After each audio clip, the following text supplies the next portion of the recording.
Padre, por todas tus misericordias, por todo tu amor, Padre, que diste sobre nosotros a lo largo de esta semana que terminó, Señor. El día de hoy estamos iniciando una semana nueva, Padre.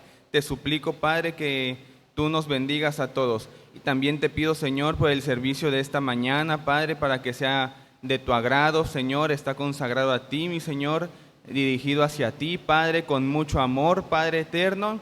Y también te pido, Padre, por tus hijos que en esta mañana nos expondrán tu palabra, por tu hijo Abner, Padre, que lo utilices grandemente, que le des sabiduría, mi Señor, y elocuencia. De la misma manera, por tu hijo Víctor, Padre, quien nos estará exponiendo en la predicación, Señor, también tu palabra. Síguelo usando grandemente, bendice su vida, Señor.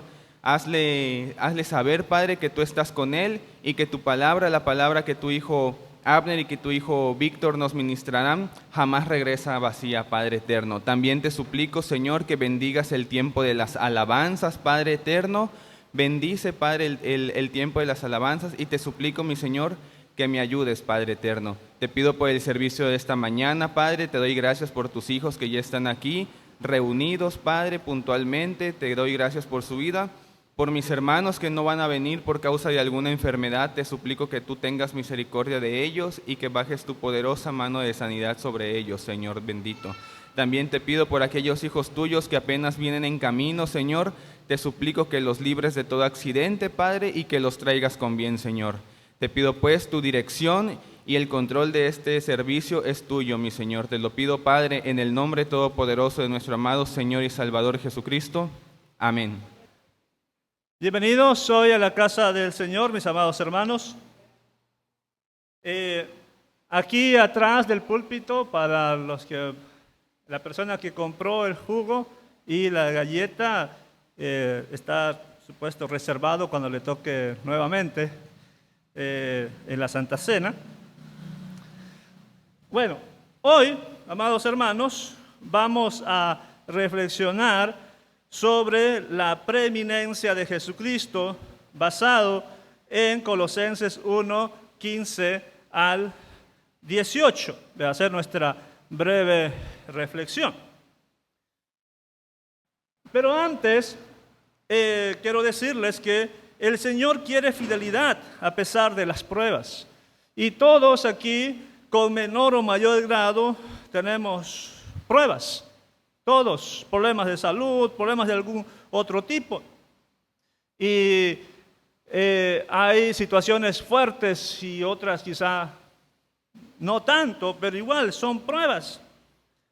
Quería comentar, porque algunos estuvieron orando por mí, que a raíz de la bolita que me salió en el cuello, se explotó un montón de cosas, aunque yo no siento nada de nada. En octubre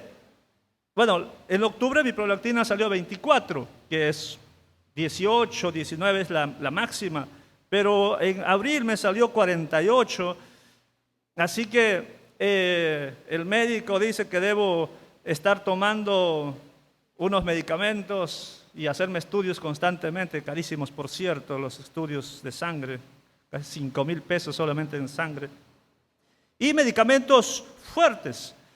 Bueno, los medicamentos ayudan, ¿verdad? Aunque a veces tienen efectos secundarios. Así, cada quien puede tener sus dificultades, sus luchas, sus pruebas. Algunos que tienen presupuesto pueden adquirir más rápido y otros que no pueden ir al seguro u otro lado y ahí hay que hacer fila.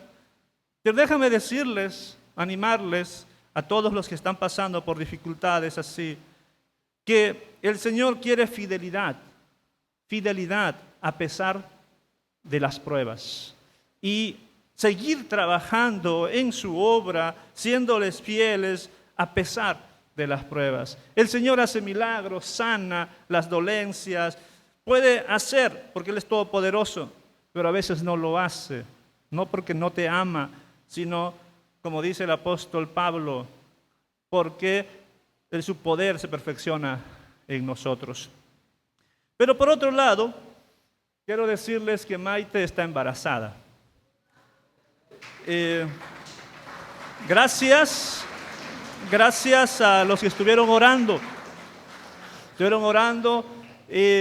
Lleva como 10 semanas de embarazo son las 2 semanas cruciales para el desarrollo del feto a bebé y como padres primerizos, por supuesto, preocupación, temor de que pueda pasar algo. El ginecólogo dijo de que eso puede pasar en cualquiera de los 9 meses. En cualquiera de los 9 meses puede pasar un problema allí de pérdida de bebé. Y los demás problemas que pueden subir, ustedes no pueden hacer nada. No pueden hacer nada. Solamente podemos dar medicamentos, algunas cuestiones para ayudar, pero no. Él no está del todo cristiano, siempre habla de Dios, pero también habla de la naturaleza es sabia, etc. Entonces pedimos que sigan orando para que en estas 2 semanas que son cruciales, especialmente para el desarrollo de sus órganos, puedan salir bien. Y por lo menos aquí se ve sus 2 pies, su cabeza, su cuerpo. Y gracias a Dios porque es la respuesta a oraciones. Ahora sí pasamos a nuestro tema. ¿Quién es Jesucristo para ti? ¿Quién es Jesucristo? Porque nosotros los cristianos somos cristianos porque hablamos de Jesucristo, Jesucristo y Jesucristo constantemente. ¿Quién es Jesucristo para ti? Quizá para algunos sea un maestro, quizá para algunos sea, bueno, al que vamos a cantarle, pero no se está entendiendo la amplitud de lo que es Jesucristo. Se puede hacer una larga definición, una definición teológica, es decir, Jesucristo es tal, tal, tal, y hacer páginas de libros. Pero en esta breve reflexión, veamos la declaración del apóstol Pablo, comenzando, por supuesto, con el versículo 15. Y dice, Él es la imagen del Dios invisible, el primogénito de toda la creación. Él es la imagen del Dios invisible y uno podría discutir allí qué cosa quiere decir con eso. Por supuesto, el pronombre Él se está refiriendo a Jesucristo porque el versículo anterior está hablando de Jesucristo. Entonces, en la secuencia de la oración se está hablando de Jesucristo. Pero ¿cómo Jesucristo es la imagen del Dios invisible? Uno podría ir del lado de que el ser humano fue creado a imagen de Dios. El ser humano es imagen de Dios. Pero pecó. El ser humano pecó. O sea, la imagen de Dios fue como distorsionada en el ser humano a causa del pecado. Pero Jesucristo, el segundo Adán, el verdadero hombre sin pecado, sí es la imagen completa de Dios. Sí, está bien. Pero todavía es muy reducida esa expresión. Otra forma de entender es de que es Dios hecho carne. Porque cuando Felipe dijo en Juan 14, dijo, muéstranos al Padre. Jesús le dijo, han estado tanto tiempo conmigo y no pueden entender que si me ven a mí, ven al Padre. Entonces, Jesucristo es la imagen visible del Dios invisible. La segunda línea que le puse un poquito más a la izquierda porque es una idea que luego vamos a desarrollar en los siguientes versículos, dice que... ¿Qué pasó? Aquí, el primogénito de toda la creación. ¿Qué es el primogénito? Los testigos de Jehová fácilmente han entendido el primogénito, el primer creado. Y alguien podría decir, es verdad, porque ahí dice primogénito, primogénito es primer hijo, por tanto, el primer creado es Jesucristo. Sin embargo, se va discutiendo el tema y algunos dicen, quizás se trate del heredero de todo, porque el primogénito era el heredero. La traducción viviente pone esta parte como Él ya existía antes de todas las cosas fueran creadas y supremo sobre toda la creación. El supremo de toda la creación, entendiendo primogénito como supremo. Siguiente versículo. Porque en Él fueron creadas todas las cosas. En Él. O sea, por su poder fueron creadas todas las cosas. Ya está resumido, pero dices, ¿qué cosas? Preguntas, ¿qué cosas? En este himno va a decir, tanto los cielos como la tierra. Ok, ¿qué se escapa de eso? Nada. Todo lo que está de aquí hacia arriba y todo lo que está de aquí hacia abajo. Todo fue creado por Jesucristo. Pero también visibles e invisibles, lo que vemos y lo que no podemos ver. Hay cosas que nuestros ojos no pueden percibir, pero existen. También eso lo creó. Por si queda otra duda, sean tronos, dominios, poderes, autoridades, esto se refiere a seres angelicales. ¿Por qué? Porque en Colosas y ciudades vecinas se tenía un respeto grande, hasta llegar a la adoración quizá en algunas comunidades, a los ángeles. Pero Pablo va a decir, no, esos seres angélicos también fueron creados por Jesucristo. Y termina ese versículo diciendo, todo ha sido creado por medio de Él y para Él.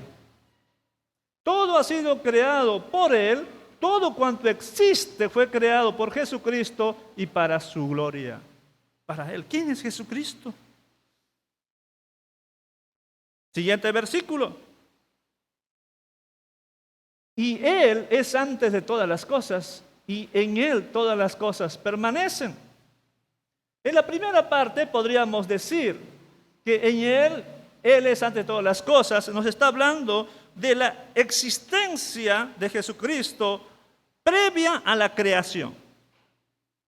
O sea, Él existía ya. Y la segunda parte, hablaríamos de que es sustentador de la creación, porque en Él todas las cosas permanecen o subsisten. O sea, si tenemos nuestro planeta, si tenemos las galaxias y no han sido choques allí terribles, catastróficas, es porque Jesucristo lo está cuidando. Todopoderoso Él. O sea, ¿quién es Jesucristo para ti? El último versículo de esta reflexión dice, y Él es también la cabeza del cuerpo que es la iglesia. Y Él es el principio y primogénito entre todos los muertos, a fin de que Él tenga en todo la primacía o la preeminencia. Primero mencionemos de lo que aquí somos. ¿Qué somos? Somos iglesia, congregación. Pero esta congregación y la congregación mundial de la Iglesia Universal tiene un representante, tiene uno que lo gobierna, y esa cabeza es Jesucristo. Jesucristo. Un día corregimos a alguien que decía que un pastor es la cabeza de la iglesia. Y dijimos aquí en esta congregación, no, la cabeza de la iglesia es Jesucristo. El pastor es solamente uno de los que está puesto por Dios para dirigir una congregación local, pero no se le puede llamar cabeza. Jesucristo es la cabeza de la iglesia. La siguiente línea es un poco más difícil, porque va a decir, Él es el principio, pero ¿principio de qué? El primogénito de entre los muertos. Y nuevamente entra la misma palabra primogénito del versículo 15, y primer hijo de los muertos, o sería el primer resucitado. La traducción viviente aquí va a decir, no, primogénito tiene que ver con que es supremo entre los muertos, es superior entre los que van a resucitar. Porque todos los demás, como ya se dijo el domingo pasado, todos los demás, ¿qué hacen? Mueren. Y los resucitados murieron. Pero Jesucristo, en su supremacía, Él resucitó y nunca más murió. Y todo lo que se dijo en versiones anteriores, el himno va a continuar, por supuesto, para otra reflexión de Santa Cena. Pero todo lo que se dijo es para que Jesucristo en todo tenga la primacía. ¿Quién es Jesucristo? No sé si entendieron lo que el apóstol Pablo está diciendo. ¿Quiénes tomarán la cena del Señor hoy? Tomarán Los que, aquí faltó una N, los que tienen a Jesucristo como el todo de sus vidas, como el todo. O sea, Jesucristo debe ser el todo, no solamente la partecita del domingo, la partecita de la hora de las comidas, la partecita de las bendiciones. Jesucristo debe ser el preeminente en todo en tu vida. ¿Quién es Jesucristo? Es el todo. Por eso algunos hablan, yo soy cristocéntrico. Cristo es mi centro. Cristocéntricos. ¿Quiénes van a tomar la cena del Señor hoy? Los que tienen a Jesucristo como el todo en sus vidas. Pero puse una línea más. Él, o sea Jesucristo, es el que les gobierna. Si tomamos la analogía de la cabeza es quien gobierna, el que toma las decisiones y las demás partes del cuerpo obedecen a la cabeza.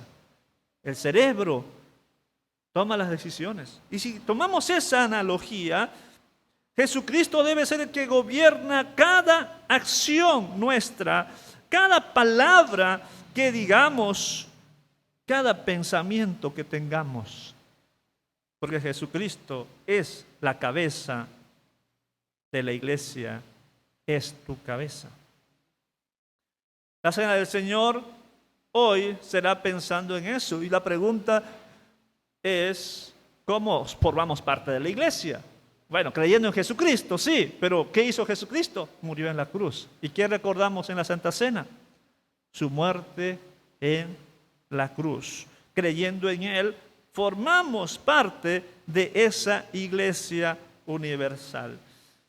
Antes de pasar a los voluntarios, que ya el Señor ponga en cada uno de ustedes el deseo de servir, la advertencia de que pues tenemos 3 requisitos: tener el nuevo nacimiento, estar bautizado y estar en plena comunión, 3 requisitos para tomar la cena del Señor. Y las advertencias: en caso de no cumplir con los requisitos, puedes tener debilidades, enfermedades, inclusive la muerte, según lo que dice 1 Corintios capítulo 11, versículos 27 en adelante. Voy a orar. Señor, muchas gracias. Gracias por este pasaje. Este pasaje que es un himno que nos habla de quién es Jesucristo. Gracias, Señor, porque tú en tu misericordia, en tu amor, nos tienes aquí. Y el texto dice que tú tienes preeminencia. Jesucristo tiene la preeminencia, el primer lugar. Y porque Él es el creador, Él es el sustentador, Él es la cabeza de la iglesia. Es el primogénito de entre los muertos. Jesucristo es el todo. Bendice a tus hijos e hijas que consideran a nuestro Señor como el todo en sus vidas, como el centro, como aquel que las gobierna, como aquel que toma las decisiones en su vida y no nuestra carnalidad, nuestros deseos egoístas.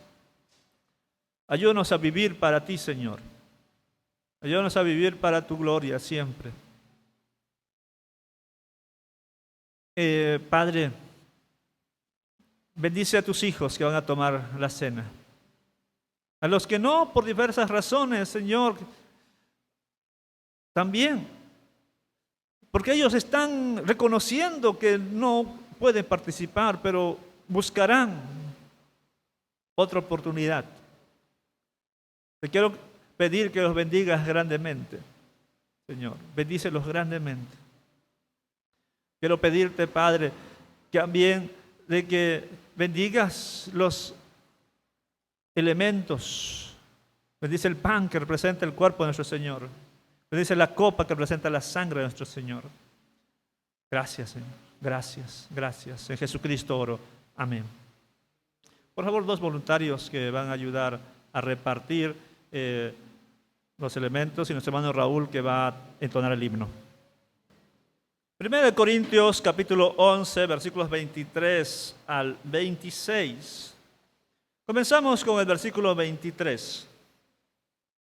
Dice: porque yo recibí del Señor lo que también os he enseñado, que el Señor Jesús, la noche que fue entregado, tomó pan.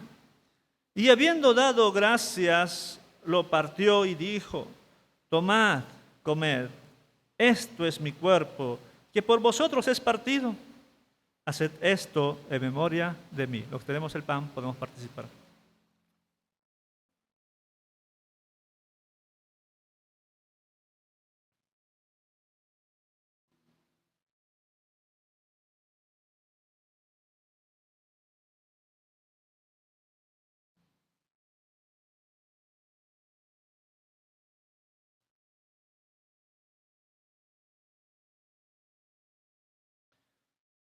Versículo 25. Asimismo, tomó también la copa después de haber cenado, diciendo: esta copa es el nuevo pacto en mi sangre. Haced esto todas las veces que la bebiereis en memoria de mí. Los que tenemos la copa podemos participar.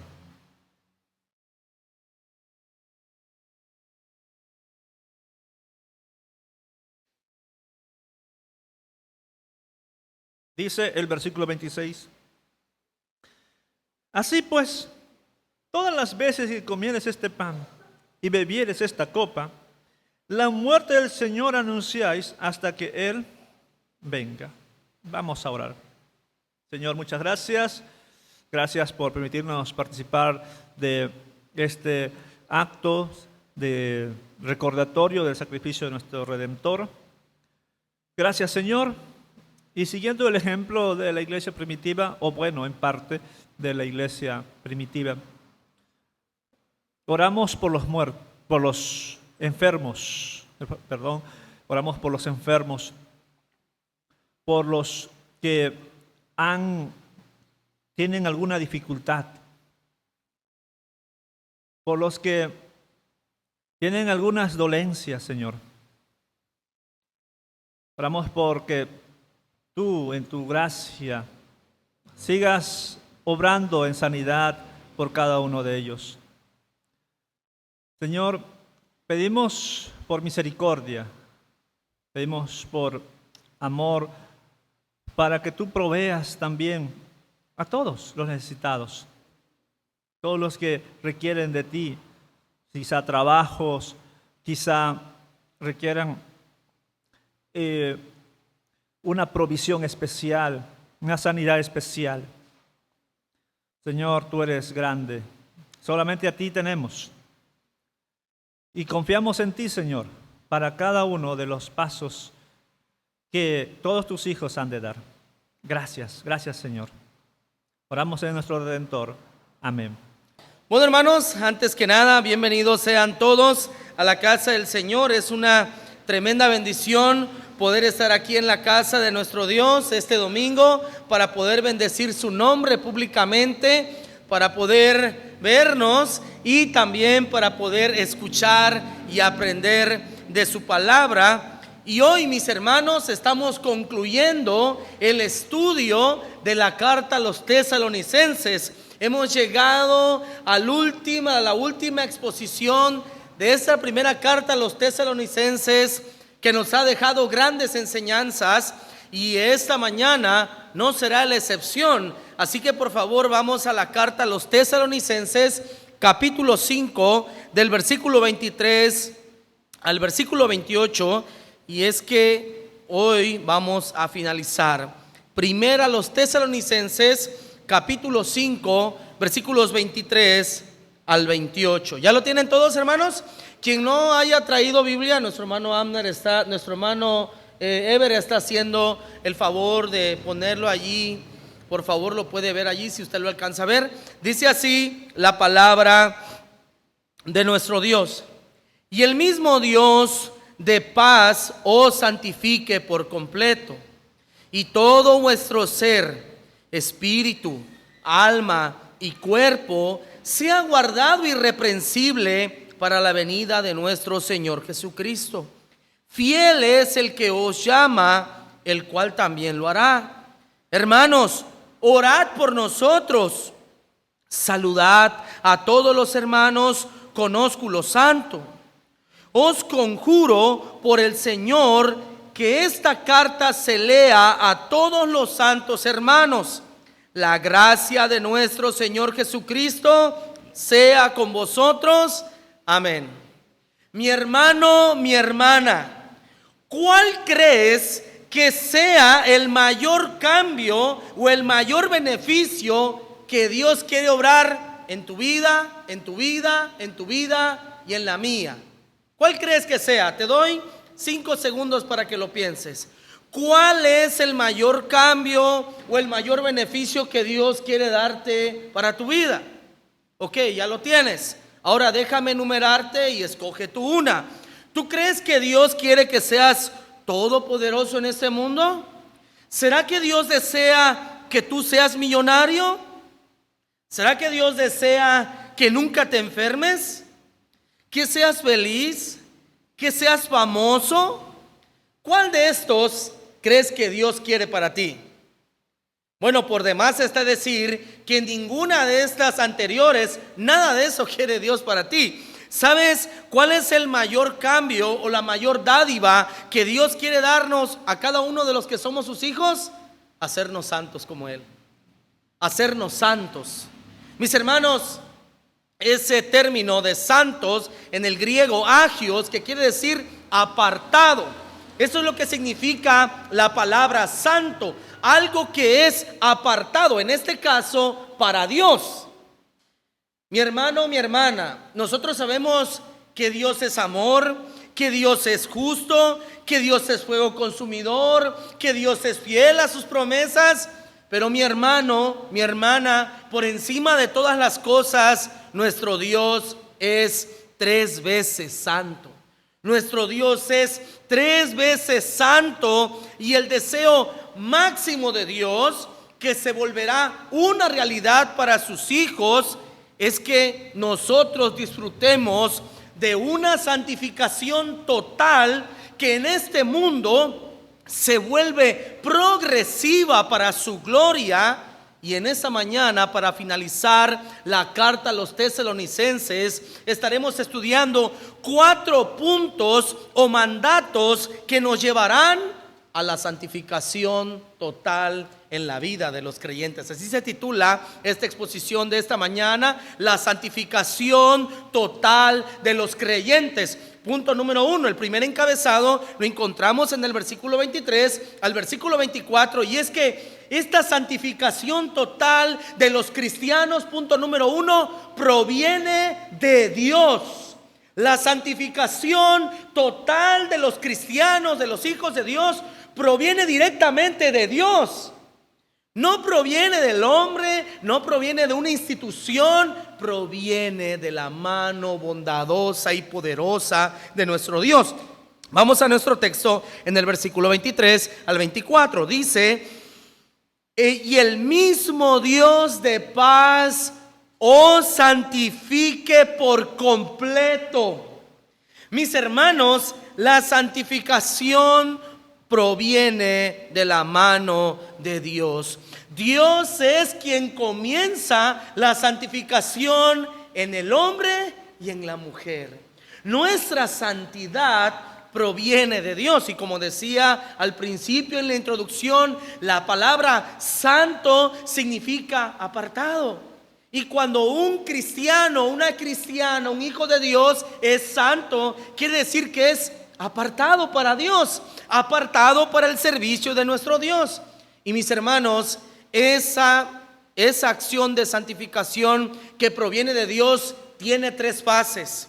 La primera, cuando Cristo nos regeneró a través del nuevo nacimiento. Allí comienza nuestra santidad, que es progresiva. En primera de Pedro capítulo 1 versículo 2 va a decir que Dios nos roció con la sangre de Jesucristo. Eso habla de santificación. Nuestra santidad comenzó en el día en que usted y yo escuchamos el evangelio. Dios obró salvación y arrepentimiento en nuestros corazones, y allí comenzó el camino de nuestra santificación. Luego, mis hermanos, en el presente habla de que somos apartados para el servicio de nuestro Dios. Y eso lo va a decir cerquita en 2 de Tesalonicenses capítulo 2, versículo 13. Escucha lo que dice el texto. Pero nosotros debemos dar siempre gracias a Dios con respecto de ustedes, hermanos amados por el Señor, de que Dios os haya escogido desde el principio para salvación, mediante la santificación por el Espíritu y la fe en la verdad. Está hablando de una santificación presente. Pero mi hermano, esa santificación también habla de un futuro, cuando algún día usted y yo seamos transformados a la misma semejanza de nuestro Salvador. En 1 de Juan, capítulo 3, versículo 1 al 3, escucha lo que dice el texto. Mirad cuál amor nos ha dado el Padre para que seamos llamados hijos de Dios. Por esto el mundo no nos conoce, porque no le conoció a Él. Amados, ahora somos hijos de Dios, y aún no se ha manifestar lo que hemos de ser, pero sabemos que cuando Él se manifieste, seremos semejantes a Él, porque le veremos tal como Él es. Y todo el que tiene esta esperanza en Él se purifica a sí mismo, así como Él es puro. Mis hermanos, esa santificación que proviene de Dios comenzó en nuestra salvación. Permanece en el presente, que estamos luchando según la potencia de Él para vivir para Él, y concluirá en el día en que Jesucristo se manifieste y todos los creyentes no solo le podamos ver, sino que seamos semejantes a Él. Entonces, en aquel día, esa santificación ya no será progresiva, sino que será eterna, porque no habrá más que santificar, porque la sangre y la carne, que son corruptibles, habrán pasado. Y de ahí en adelante, mis hermanos, podemos estar al frente de nuestro Dios. Mis hermanos, esta santificación que proviene de Dios es porque Dios ha obrado paz entre nosotros y el Padre. Noten lo que dice la primera parte del versículo 23. Y el mismo Dios de paz. ¿Cómo llama una y otra vez Pablo a Jesús, al Padre? El Dios de paz, el famosísimo Shalom en el hebreo, que significa no una paz que proviene por falta de adversidad, sino una paz que proviene directamente por una relación con Dios. Mi hermano, dice en Efesios capítulo 2, versículo 1 al 3, que Dios el Padre hizo la paz con nosotros por medio de Jesucristo. Porque nosotros, versículo 1 va a decir que estábamos muertos en delitos y pecados. 2, que éramos enemigos de Dios. Y 3, que éramos hijos del diablo.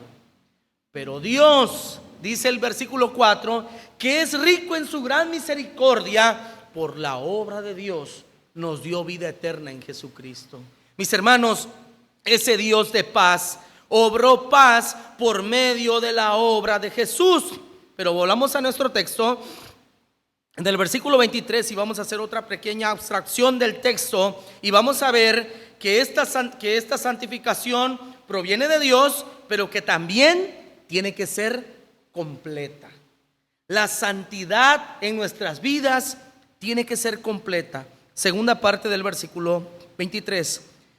Dice: el mismo Dios de paz os santifique por completo, y todo vuestro ser, espíritu, alma y cuerpo sea guardado irreprensible para la venida de nuestro Señor.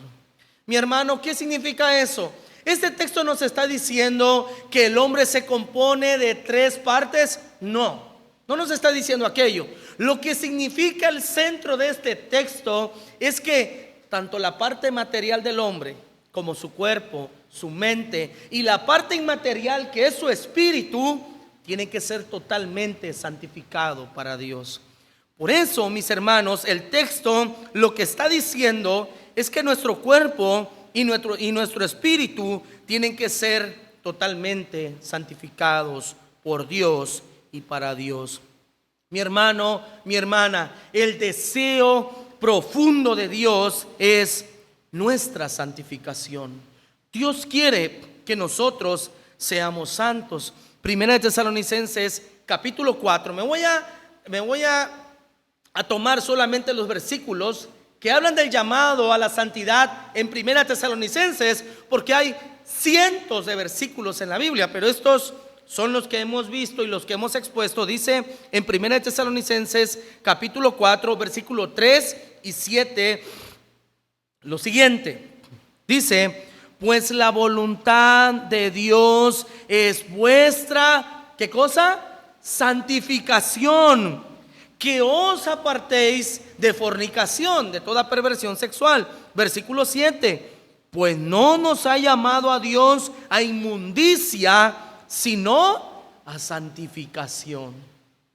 Mis hermanos, esta santificación que proviene de Dios, que la demanda el Señor, no es una santidad hipócrita y por partes, sino que es una santidad verdadera que se genera en Dios, que salva al pecador y que pone la semilla en el corazón para que esa santidad progresiva cada vez sea lavada más y más, tanto su carne como su espíritu delante de Dios. Ahora, mi hermano, mi hermana, ¿será que algún día algunos de los que estamos aquí lograremos esa santificación total y que lo único que nos falte serán las alas como los ángeles porque no pecaremos? No, tristemente no. Pero mi hermano, el deseo de Dios es que usted y yo lo intentemos una y otra vez. Que el creyente nunca se despierte todas las mañanas a decir: ¿cuántas veces voy a pecar hoy? Porque recuerdo que hay un mal dicho que dice: el que peca y reza, empate. No, así no es el pensamiento del creyente. El creyente se levanta pensando en agradar a Dios, que en las cosas que él hace mal, que hizo mal ayer, que hizo mal esta mañana, hoy por la noche, mañana por la mañana, por la tarde, no lo hará. Y ya no lo hará porque el poder de Dios le amparará. Mis hermanos, la santidad verdadera que se genera en Dios, que es progresiva, mis hermanos, mis hermanas, comienza en el interior, comienza en nuestros corazones. Recuerdo, el texto no lo tengo hoy, pero hablaba acerca de los fariseos que le dijeron: Señor, ¿por qué tus discípulos no se lavan la mano? Y se escandalizaban de él. Y dijo: todo lo que entra al hombre en la letrina se va, pero lo que proviene del corazón, eso sí contamina al hombre. Por lo tanto, mis hermanos, la santidad que Dios agrada es aquella que se sujeta a la voluntad y a los deseos de Dios y no lo que los hombres determinan. Esa es una santidad que proviene del deseo de Dios, que se pone en el corazón y que con el poder del Espíritu, poco a poco, mis hermanos, comienza a ser una realidad en la vida de todos aquellos que quieren vivir agradando al Señor. Pero mi hermano, mi hermana, Dios no nos ha dejado solos. Dios nos ha dejado su poderoso Espíritu para que nosotros vivamos de victoria en victoria para la gloria de Dios. Porque, mis hermanos, seamos honestos, así como todos pecamos, también todos tenemos grandes victorias. Victorias que nadie ve, que nadie aplaude, pero que Dios sí las está viendo. Porque con cuántos pecados arrancamos nuestra vida cristiana, sobre todo aquellos que venimos de no conocer a Dios. Cuántas malas prácticas, cuántos malos hábitos había en nuestras vidas y cómo Dios comenzó a lavarnos, a perfeccionarnos, y aunque aún hay pecado en cada uno de nosotros, seguimos luchando, seguimos allí. Y esas victorias Dios las observa y las escucha todos los días de nuestras vidas, todos los días de nuestras vidas. Tristemente, mis hermanos, en el pueblo de Dios las caídas son escandalosas, pero las victorias todos las callan. Y eso, mis hermanos, tenemos que estar seguros, porque la verdad es que la santidad, mis hermanos, nuestra santidad tiene que estar identificada porque nosotros le pertenecemos a Dios. El Espíritu de Dios le da testimonio a nuestro espíritu si nosotros somos verdaderos hijos de Dios o no. Y usted sabe si es verdadera hija de Dios. Usted sabe si es verdadero hijo de Dios. Usted lo sabe, nadie más, usted y Dios. Y usted, en base a ese nuevo nacimiento que usted sabe que tiene y que a pesar de los pecados usted vive para agradar a Dios, usted no tiene por qué dar un paso atrás. Usted tiene que vivir para Dios, tiene que darle gracias a Dios y comprometerse con Dios que usted hará el mejor esfuerzo para agradarle a Él mediante el poder del Espíritu Santo que mora en usted. Mi hermano, la santidad debería de ser nuestro propósito de vida todos los días de nuestras vidas. Y vendrán tropiezos, vendrán resbalones, pero nuestro Dios es un Dios de gracia que nos fortalece al seguir adelante. Porque Dios, mis hermanos, sabe que somos carne y sangre y que todos nosotros tenemos los recursos por Dios para vivir santamente, pero la verdad es que no vivimos así. Por eso el texto dice en Gálatas capítulo 5, versículo 16 y 17 de la siguiente manera: digo pues, andad en el Espíritu y no satisfagáis los deseos de la carne. Porque los deseos de la carne es contra el Espíritu, y el del Espíritu es contra la carne, y estos se oponen entre sí para que no hagáis lo que quisieres. Mis hermanos, la santidad que Dios demanda es total, que empieza en nuestro espíritu, que gobierna nuestra mente y que después comienza a guiar nuestros pasos. Mi hermano, no lo hagamos al revés. Escucha bien. La santidad proviene de Dios, gobierna nuestra mente y después comienza a guiar nuestros pasos. No es al revés, porque el hombre primero dice: vístete así, vístete asá, luego actúa así, y ya cuando agrades a Dios, entonces Dios te dará su favor. No, la Biblia dice todo lo contrario. La santidad proviene de Dios, gobierna nuestra mente y nuestro corazón, y después nuestros pasos, nuestras vidas comienzan a agradarle a Él. Finalmente, mis hermanos, para terminar este texto del versículo 23, otra extracción del versículo 23 y el versículo 24, va a decir que la segunda venida de nuestro Señor nos debe de alentar a vivir en santidad. Vuelvo a repetir esto. La venida o la segunda venida de Jesucristo nos tiene que alentar a vivir en santidad. Última parte del versículo 23 y el versículo 24. Y todo vuestro ser, espíritu, alma y cuerpo, sea guardado irreprensible para la venida de nuestro Señor Jesucristo. Fiel es el que los llama, el cual también lo hará.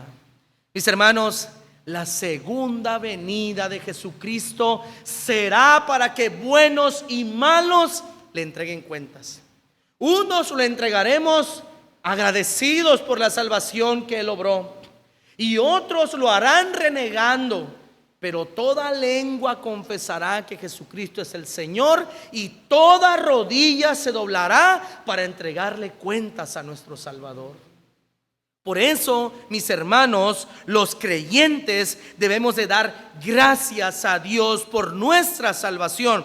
En la primera carta a los Tesalonicenses, capítulo 3, versículo 13, dice así: para que sean afirmados vuestros corazones irreprensibles en santidad delante nuestro Dios, de Dios nuestro Padre, en la venida de nuestro Señor Jesucristo con todos sus santos. Allí está hablando que los que le recibamos con gratitud vamos a dar gracias, Pero Dios, iremos al Bema y allí, mis hermanos, todas nuestras obras, nuestro comportamiento en santidad será juzgado. Y algunos recibirán grandes galardones y otros pasarán al panzazo por vergüenza, pero serán salvos. Pero lo que digo es que todos entregaremos cuentas delante de Dios. Y ahora, en 2 de Pedro, capítulo 3, versículos 10 al 14, va a hablar que otro grupo, los no creyentes, le van a entregar cuentas a Dios. Y Dios los va a juzgar. Dice en 2 de Pedro 3, versículos 10 al 14, escucha. Pero el día del Señor vendrá como ladrón en la noche, en el cual los cielos pasarán con gran estruendo y los elementos ardiendo serán deshechos y la tierra y las obras que en ellas hay serán quemadas. Puesto que todas estas cosas han de ser deshechas, ¿cómo no debéis vosotros andar en santa y piadosa manera de vivir, esperando y apresurándonos para la venida del día de Dios, en el cual los cielos, encendiéndose, serán deshechos y los elementos, siendo quemados, se fundirán? Y escucha, pero nosotros esperamos, según sus promesas, cielos nuevos y tierra nueva, en los cuales mora la justicia. Por lo cual, oh amados, estando en espera de estas cosas, procurad con diligencia ser hallados por Él sin mancha e irreprensibles en paz. Mi hermano, mi hermana, la venida de nuestro Salvador debe de ser un aliciente para nuestras vidas, para que nosotros vivamos para la gloria de Dios. La santidad en el pueblo, en los cristianos, es una característica distintiva que está ligada a la venida del Señor por su pueblo. Mi hermano, que Dios nos ayude a que esa santificación que proviene de Dios sea progresiva todos los días de nuestras vidas, para que cuando el Señor se manifieste en el rapto de la iglesia, nadie se esconda por vergüenza, sino que todos, mis hermanos, le esperemos con gozo por la salvación que Él ha obrado en nuestras vidas. Punto número 2. Vamos a encontrar en el versículo 21, y es que la santificación total del creyente proviene de Dios, pero luego también se caracteriza por desarrollar una vida de intercesión o una vida de oración. Puedes ponerle como tú gustes, por una vida de intercesión o por una vida de oración. Versículo 25, noten lo que dice el apóstol: hermanos, orad por nosotros. Mi hermano, mi hermana, quien escribe esto es ni más ni menos que el segundo personaje más importante en el Nuevo Testamento después de Jesucristo, el apóstol Pablo. Y Pablo está pidiendo a la iglesia de Tesalónica que ore por él y por su grupo misionero. Eso nos habla que la santificación progresiva en la vida del creyente comienza en Dios y se empieza a desarrollar de una manera progresiva cuando el cristiano o la cristiana desarrolla una vida de intercesión o de oración hacia el Señor. En este caso, mis hermanos, Pablo estaba pidiendo oración de intercesión de la iglesia de Tesalónica para que él pudiera cumplir con los compromisos los cuales Dios le había entregado de evangelizar el mundo conocido hasta entonces en el primer siglo. Mis hermanos, si Pablo necesitó de las oraciones de la iglesia que Dios le había permitido haber fundado, imagínense hoy los débiles e inútiles que estamos predicando, que imagínense la necesidad que tenemos de las oraciones. Imagínense, mis hermanos. Y si eso es con los pastores, ¿qué tal con los demás servidores? Peor aún, mi hermano, necesitamos encarecidamente la oración. Y esa oración proviene de la misma iglesia.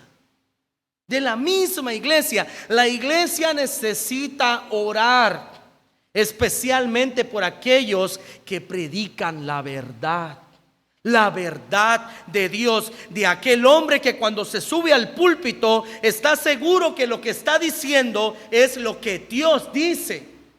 Porque yo puedo decir esta mañana, así dice el Señor. No digo yo, lo dice Dios. Mis hermanos, por esos hombres hay que orar. No por aquellos que se suben y dicen, ¿qué cree usted que dice el texto?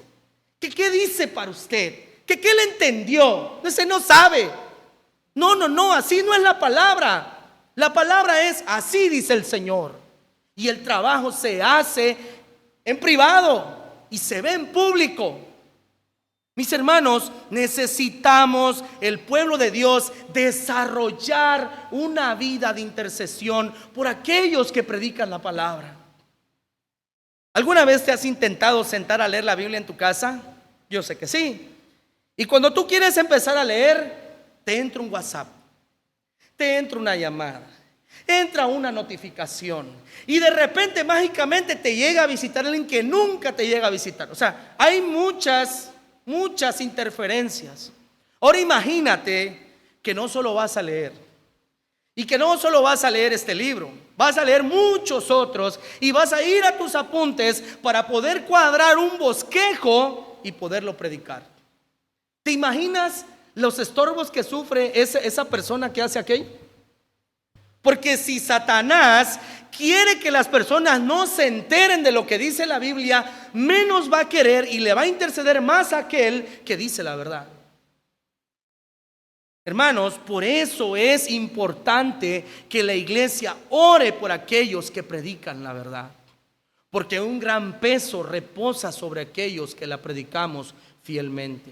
Y yo puedo decir que en tanto mi hermano Abner, mi hermano Javier y su servidor predicamos lo que Dios dice. Y nosotros necesitamos la oración de la iglesia, porque Dios quiere que la iglesia ore intercediendo por aquellos que le presiden y le enseñan fielmente la palabra del Señor. Hermanos, me he puesto a pensar que si algunos aman a los que los entretienen, a los que no les enseñan, les toman cariño, ¿por qué no querer a aquel que te enseña con fidelidad la palabra de Dios? Sé que no gusta, sé que no es bonito, pero eso nutre, mis hermanos. Ese es como si tú tienes malos hábitos, por supuesto, y terminando el servicio está la bandeja de galletas y coca, y por el otro lado está el agua pura y las frutas. ¿Dónde creen que se va a llenar más? En las galletas y la coca. Pero ¿qué nutre más? ¿El agua y la fruta o la coca y las galletas? El agua y la fruta, aunque es menos deliciosa al paladar. Bueno, eso sucede a veces con la palabra de Dios. Y eso es por esas cuestiones. A veces no gusta la predicación de los que nos esforzamos por decir lo que Dios dice a través de su palabra. En Efesios capítulo 6, versículos 18 al 19 va a decir que la oración sirve de intercesión para los hermanos. Efesios capítulo 6, versículos 18 y 19 dice: orando en todo tiempo con toda oración y súplica en el Señor, y velando en ello con toda perseverancia y súplica por todos los santos y por mí, a fin de que al abrir mi boca me sea dada la palabra para dar a conocer con denuedo el misterio del evangelio. Mis hermanos, es importante, escúchame lo que voy a decir, es importante que ores en tu casa, es fundamental, pero también es necesario que te hagas presentes a los cultos de los días miércoles, cuando la iglesia viene aquí a orar. Es importantísimo, porque así tus hermanos, tus hermanas conocerán tus necesidades y te apoyarán en tus debilidades. Mis hermanos, muchas personas dicen: es que yo no voy al culto de oración porque yo oro en mi casa. Es que eso es esa ley, eso lo tienes que hacer. Pero si Pablo, vuelvo a lo mismo, hermanos, si Pablo pedía la oración de la iglesia, ¿quién eres tú? ¿Quién eres tú para decir, no necesito que oren por mí? ¿Quién eres? Solamente un inconverso. Solamente alguien que no le importa la vida de agradar a Dios. Mis hermanos, la oración es comunicación con Dios, pero también es un medio para interceder por aquellos que no conocen al Señor, para que la salvación corra como un río impetuoso y que sea tan visible como el sol de mediodía, que todos los corazones de que los rodean puedan decir, él o ella oró por mí, oró por mí. Y hermanos, hace algunas semanas escuchaba un testimonio de un predicador muy famoso que decía que la salvación a su vida y de su familia llegó porque un familiar nunca se cansó de orar por esa familia. Y aunque ese familiar ya está en la presencia de Dios, hoy toda la familia es creyente. ¿Por qué? Porque esa persona nunca se cansó de interceder por su familia. Mis hermanos, el camino a la santidad completa se desarrolla por una vida de intercesión por aquellos y también de pedir en humildad que se ore por esa persona que está predicando la palabra del Señor. Tercer elemento que nos llevará a la santificación completa es el amor por los hermanos. El amor por los hermanos. Versículo 26 dice: saludad a todos los hermanos con ósculo santo. Este ósculo santo era un saludo que consistía en un abrazo y un beso, tanto entre hombres. Miren, aquí en México nosotros nos damos un apretón de mano y un abrazo entre hombres, pero no nos damos beso. Pero en Europa, en España y también en unos lugares de Asia, los hombres se abrazan y se besan, y no solo una mejilla, las dos. Y eso habla, mis hermanos, de una amistad verdadera, de una amistad profunda. Hermano, mi hermana, reconoce que los hermanos de la iglesia somos familia espiritual. Somos familia espiritual. Tal vez el hermano, la hermana no lleva tu apellido, no lleva tu sangre, pero sí es tu hermano en la fe. Y eso le hace especial. Eso le hace una persona con la cual puedes tener una amistad y un cariño sincero. Y vuelvo a repetir, como dije algunas semanas atrás, es imposible que te lleves con todos al 100, porque hay diferentes cuestiones en las cuales no podemos congeniar, pero sí tenemos un afecto por esa persona, hermano. Pero eso no quiere decir que nosotros no sintamos un verdadero cariño por las personas que están dentro de la iglesia. Mi hermano, este saludo, esta intención de amor tiene que ser santa, Tiene que ser santa, porque no por el saludo se debe, sobre todo, sé que ningún hombre aquí es así, pero lo he visto en otros lados, que por motivo del saludo se quieren sobrepasar a veces en tocar de más a las mujeres. Pero la Biblia es clara cuando dice en 1 de Timoteo capítulo 5 versículo 1 al 2 lo siguiente: cómo debe de ser nuestro trato, nuestro cariño con los hermanos dentro de la iglesia. Dice: no reprendas al anciano, sino exhórtale como a padre, a los más jóvenes como hermanos, a las ancianas como a madres, a las jovencitas como a hermanas, con toda pureza. Con toda pureza. Mis hermanos, recuerda que el amor por el prójimo es el segundo mayor mandamiento que Dios nos exige en su palabra. Después de amar a Dios, de cumplir el primer mandamiento, está el segundo, que es la prueba de fuego. ¿Y por qué digo que es la prueba de fuego? Porque en 1 de Juan capítulo 4 versículo 20 al 21 va a decir algo bien fuerte. Si alguno dice: yo amo a Dios, y aborrece a su hermano, es mentiroso. Pues el que no ama a su hermano, a quien ha visto, ¿cómo puede amar a Dios a quien no ha visto? Y nosotros tenemos este mandamiento de él: el que ama a Dios, ame también a su hermano. Mis hermanos, la prueba inequívoca de que amamos a Dios es que estamos amando a nuestros hermanos que nos rodean. Y vuelvo a repetir lo mismo. No puede ser el mismo cariño con todos, ni la misma intimidad, pero sí tiene uno que manifestar cariño por los que están dentro del cuerpo y la iglesia de Dios. Finalmente, para terminar, encontramos del versículo 27 al versículo 28, y lo que va a cerrar este círculo virtuoso de una santidad completa es el conocimiento de las Escrituras. El conocimiento de las Escrituras, versículo 27 y 28. Noten la encomienda solemne del apóstol Pablo. Os conjuro por el Señor, bajo juramento, hermano, ese encargo, les ruego por el Señor que esta carta se lea a todos los hermanos. La gracia de nuestro Señor Jesucristo sea con vosotros. Amén. ¿Qué significa esto, mis hermanos?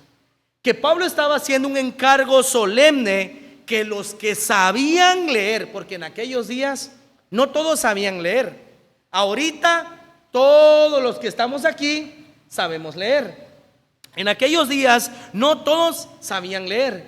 Y esas pequeñas personas, o ese pequeño grupo de personas que sabía leer, tenía la encomienda de leer el texto. Bueno, que cuando salió del apóstol Pablo era una carta, una simple carta, por decirlo así, pero que con el paso del tiempo se convirtió en el canon de Dios en el Nuevo Testamento.